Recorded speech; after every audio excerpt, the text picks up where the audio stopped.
పేదవాడి పక్షాన నిలబడతాం, ప్రజా గొంతుకై నినదిస్తాం.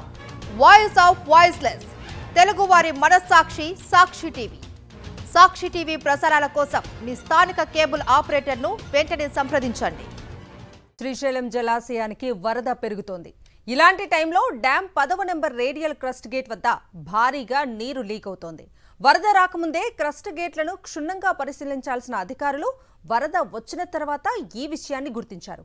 నిజానికి నెల కిందటే 1,30,00,000 రూపాయల నిధులతో డ్యామ్ గేట్ల మరమ్మతులు చేశారు. అయినప్పటికీ నీరు లీక్ అవటం విమర్శలకు తావిస్తోంది. ఓవైపు ప్లంజ్ పూల్ దెబ్బతినటంతో డ్యామ్ భద్రతపై అనుమానాలు రేకెత్తిన వేళ ఇప్పుడిలా ఒక గేటు నుంచి భారీగా నీరు లీక్ కావటం చర్చనీయాంశమైంది. ఇప్పటికే ఓవైపు జూరాల ప్రాజెక్టుపై ఆందోళనలు, అభ్యంతరాలు, ఆరోపణలు, విమర్శలు కొనసాగుతున్నాయి.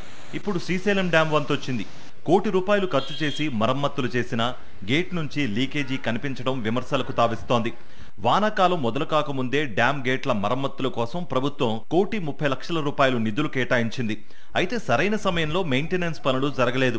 వరద నీరు డ్యాంకు చేరుకోకముందే ఈ పనులు పూర్తి అయి ఉంటే ఈ రోజు ఈ పరిస్థితి వచ్చేది కాదు.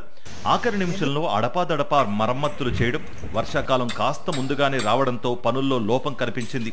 10వ నెంబర్ రేడియల్ క్రస్ట్ గేట్ వద్ద లీకేజీ రూపంలో ఆ లోపం బయటపడింది.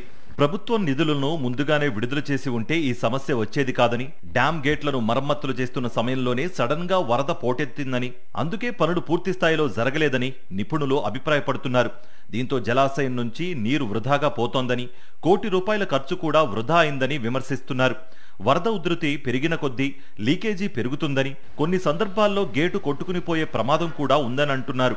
ప్రస్తుతం శ్రీశైలం జలాశయానికి భారీగా వరద వస్తోంది. జూరాల, సుంకేసుల నుంచి అధికంగా వరద ప్రవాహం వచ్చి చేరడంతో ప్రాజెక్ట్ జలకల సంతరించుకుంది. జలాశయం నుంచి 67,399 క్యూసెక్ల నీటిని దిగువకు విడుదల చేస్తున్నారు. 2 విద్యుత్ కేంద్రాలలో విద్యుత్ ఉత్పత్తి కొనసాగుతోంది.